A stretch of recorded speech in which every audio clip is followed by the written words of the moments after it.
sur Ebenez Woodshop. Alors aujourd'hui on va commencer une longue série d'épisodes sur la fabrication de mon nouveau projet. Donc c'est une table basse qui a l'air simple comme ça, mais donc en frêne. Mais bon, au final on peut voir quand même qu'il y a pas mal de pièces à réaliser. Donc j'ai ma fiche de débit. Ce qu'on va faire, c'est qu'on va aller débiter. Donc on va scier tout ça. Pour le débitage, je trace donc mes repères à la craie grasse sur mes morceaux de bois et je les scie tout simplement à la scie circulaire, car je n'ai pas de scie à ruban capable de faire ça. Alors le faire à l'extérieur, c'est quand même beaucoup plus agréable parce que ça produit beaucoup de poussière.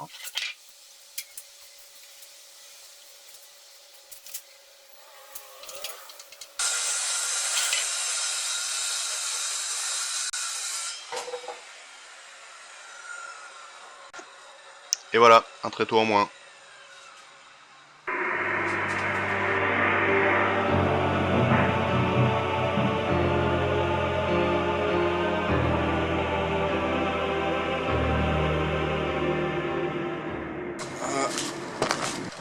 Donc n'achetez jamais ce genre de tréteau.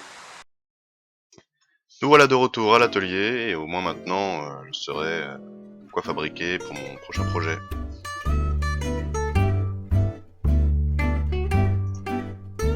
Alors ici je débite les parties qui serviront au plan de travail. Donc je les débite en biais tout simplement pour une question d'optimisation.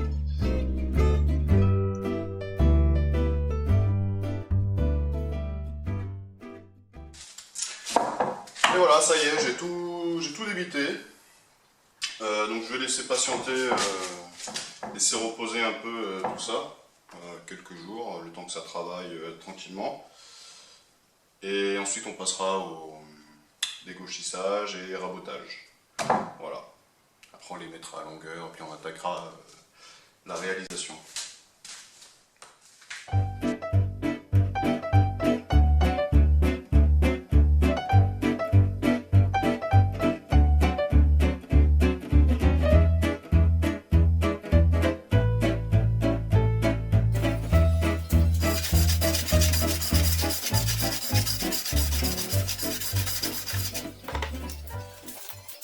Alors pour certaines pièces qui sont trop gauches de base, je suis obligé de les travailler d'abord à la main avant de les rentrer dans la machine. Donc histoire qu'elles soient la plus plate possible.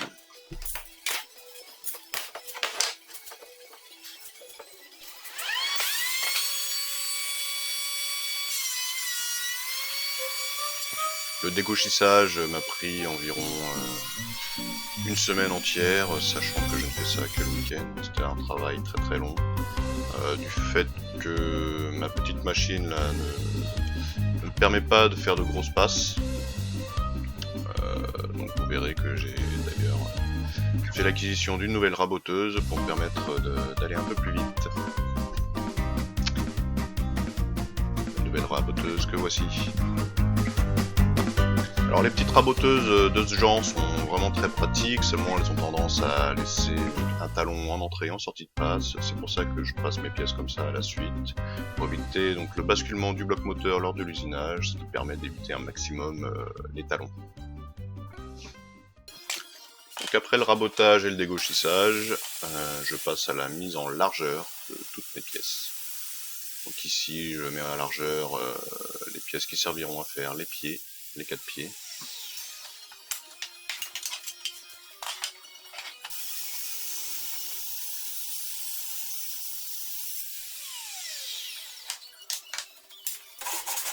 Pour certaines pièces qui demandent trop d'épaisseur de rabotage, donc histoire d'économiser un peu de poids, je préfère d'abord les refendre et ensuite raboter ce qui reste, ce qui me permet de peut-être utiliser le surplus pour du plaquage plus tard. Ici je mets en largeur mes planches qui serviront au plan de travail.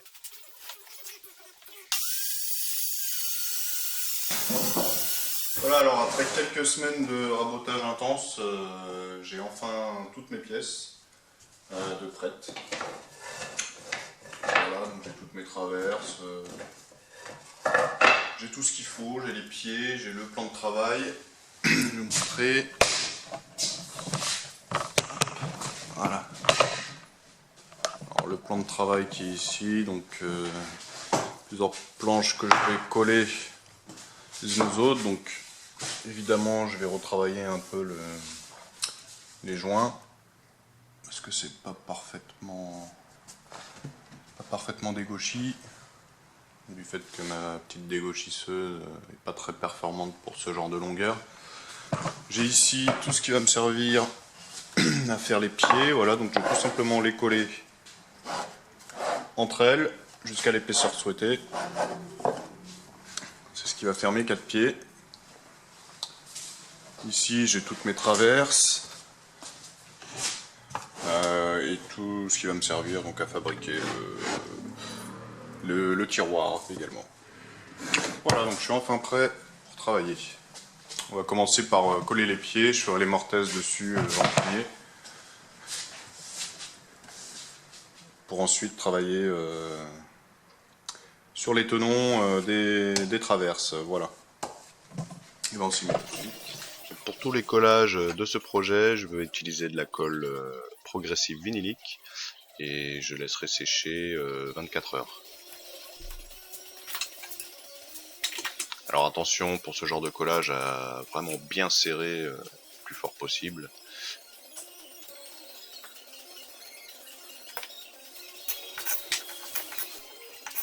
On gratouille le restant de colle. Et on peut passer maintenant au re-rabotage des 4 pieds, donc histoire que tous les côtés soient bien d'équerre.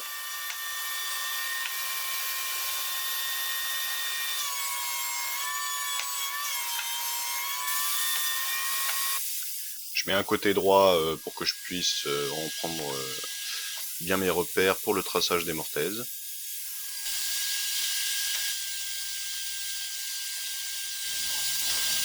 Voilà, donc j'ai tracé mes mortaises, enfin de façon provisoire bien sûr.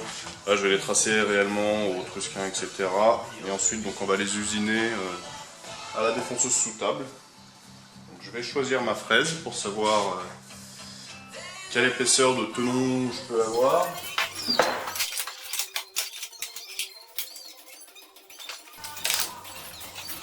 Donc sur le schéma que j'ai fait sur SketchUp, l'épaisseur est de 6,7. Donc évidemment je ne pourrais pas avoir ça avec une fraise de défonceuse. Donc il faut que je choisisse quelque chose qui s'en rapproche. Là j'ai du diamètre 8. Là, je prends ma fraise de défonceuse et je règle mon trusquin précisément possible. Merde.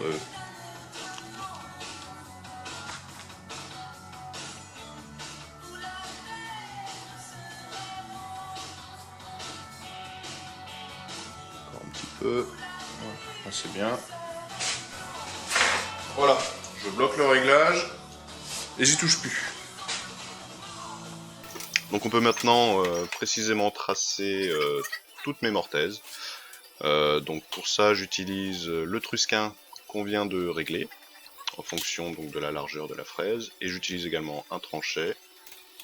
Donc préférez les tranchets au crayon de papier qui sont quand même beaucoup moins précis que les tranchets.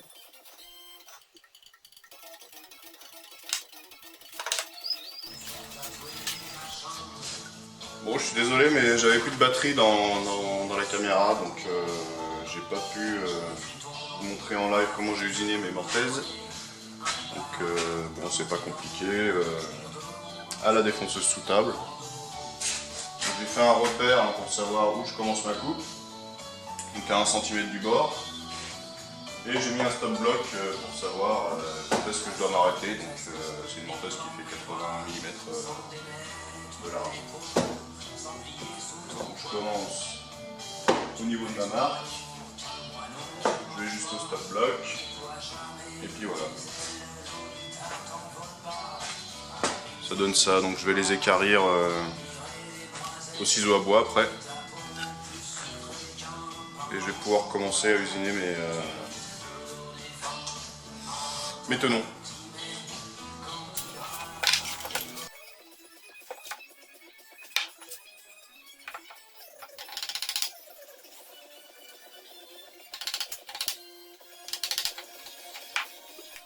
Pour équarrir mes mortaises, j'utilise un ciseau à bois de diamètre 5 puisque je n'ai pas de ciseau à bois de diamètre 8.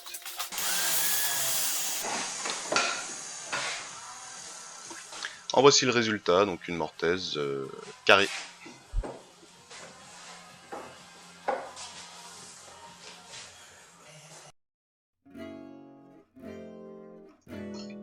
Maintenant que les mortaises sont faites, je peux passer donc au traçage des tenons. Pour ça, donc je mets mes deux traverses au même niveau, je les mets sous serre histoire que ça bouge plus. Et je peux tracer toujours au tranchet avec une équerre, etc. Donc tous mes tenons le plus précisément possible.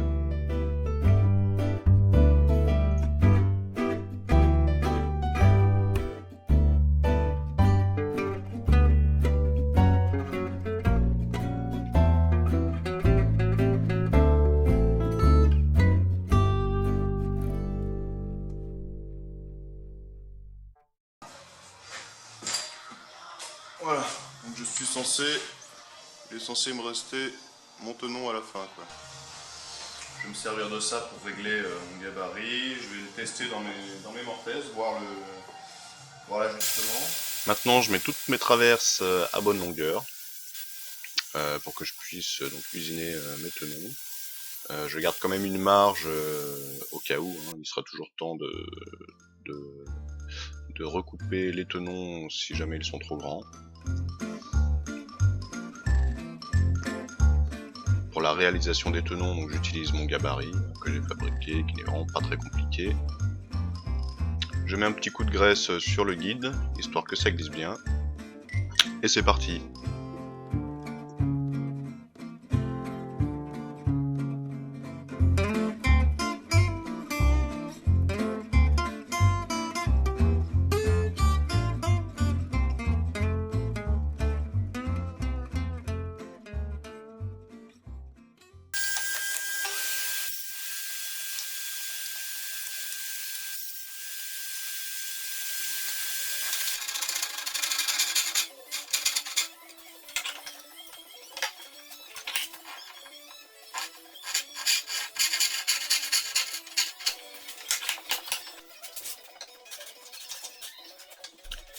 Donc je vous conseille de tester régulièrement l'ajustage de vos tenons, histoire que ce soit quand même bien serré et de ne pas trop enlever de bois avec le Guillaume que voici. Une fois que tout est parfait, donc je vais faire un chanfrein sur toutes les arêtes de mon tenon pour que ça s'insère le plus facilement possible dans la mortaise.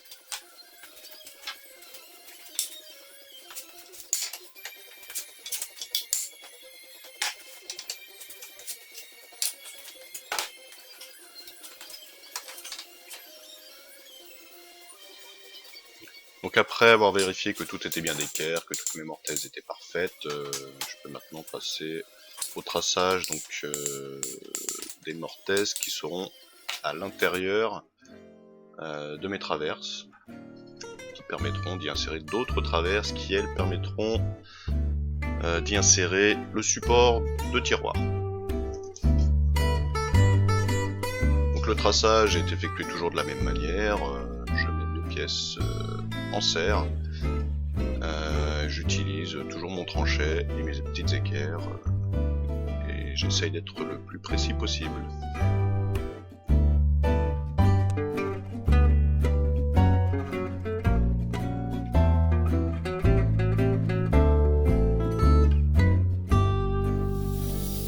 Pour ces mortaises-ci, je les usine à la défonceuse, donc à main levée, hein, donc je fais très attention à ne pas toucher les bords.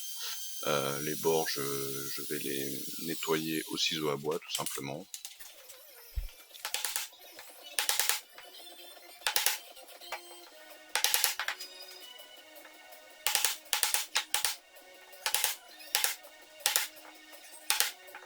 Donc j'en profite tant que tout est désassemblé pour usiner les rainures qui permettront d'y insérer un genre de taquet, donc qui permettra de fixer le plan de travail. Donc j'ai mis mes pieds, mes 4 pieds à bonne longueur, et donc maintenant j'usine le chanfrein qui permettra donc d'éviter d'abîmer les arêtes. Et pour ça j'utilise une fraise à chanfreiner. Donc je vais maintenant coller donc les deux extrémités, donc avec les petites traverses et les 4 pieds, histoire de faciliter l'assemblage futur. Donc je ponce toutes mes pièces avant. Là, je suis désolé, j'ai encore eu un souci de batterie dans la caméra. Il faut vraiment que j'en achète une deuxième. Donc pendant que la batterie se rechargeait, j'ai juste fait ces deux traverses là. Ici et ici, c'est ce qui va venir supporter le cadre pour pouvoir glisser le tiroir. Le support de tiroir va s'insérer dans des rainures, donc je suis en train de les tracer au trusquin. Et je vais les usiner maintenant à la défonceuse sous table à l'aide d'une fraise à rainurer.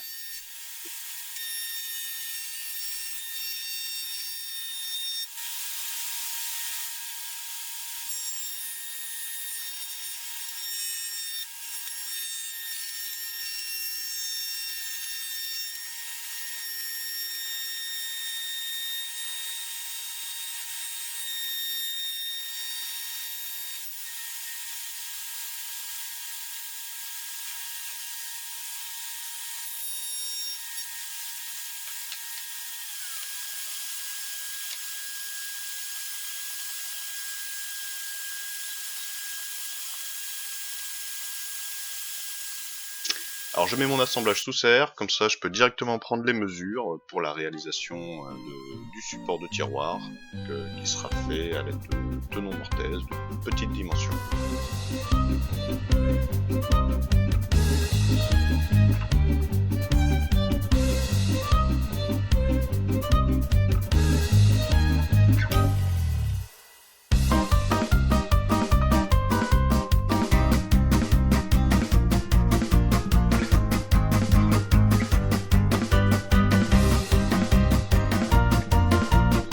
Alors c'est pas évident de réaliser de petites mortaises comme ça avec un petit ciseau à bois, donc veillez à bien serrer votre bois dans votre presse, donc ce qui évitera que votre bois éclate sur les côtés.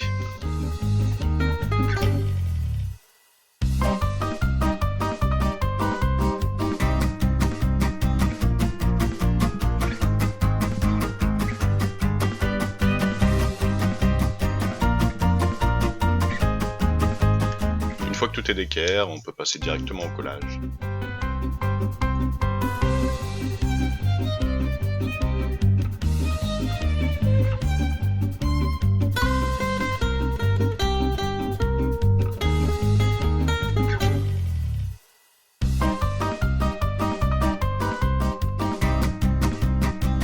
Alors ici je mets tout mon assemblage sous serre, donc pour prendre en fait les mesures sur la traverse où j'usinerai le tiroir.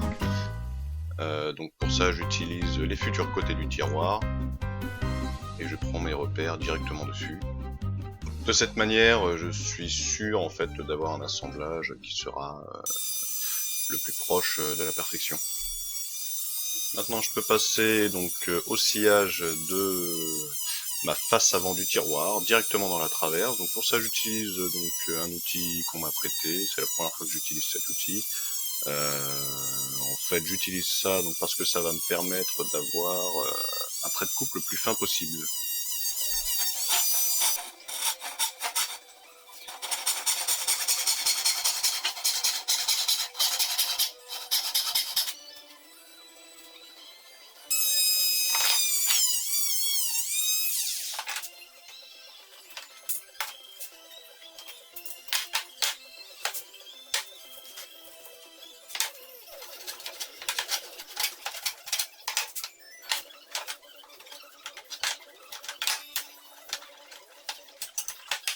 Et voilà, un joli tiroir qui passera normalement presque inaperçu.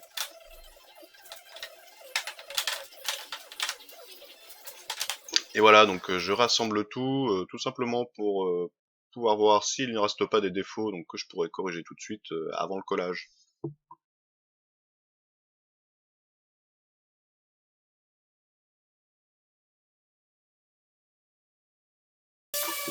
Et avant le collage, c'est le ponçage, donc c'est parti pour un petit tour de ponçage.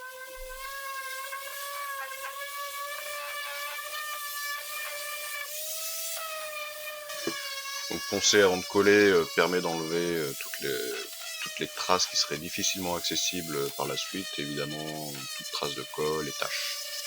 J'utilise un grain de 180 pour le moment, donc c'est suffisant. Surtout que c'est l'intérieur, donc il n'y a pas de souci là-dessus.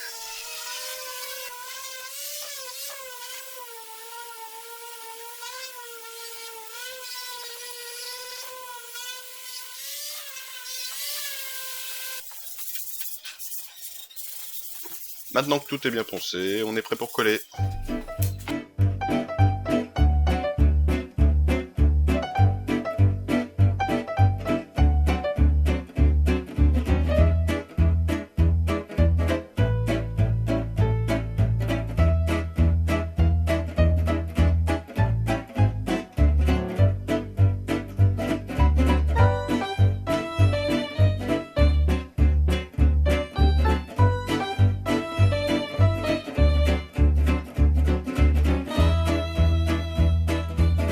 Alors le manque de serre-joint de grande dimension m'oblige à faire ça en plusieurs étapes. Donc je colle d'abord la structure intérieure et ensuite je collerai donc toute cette structure intérieure aux éléments qu'on a préalablement collés.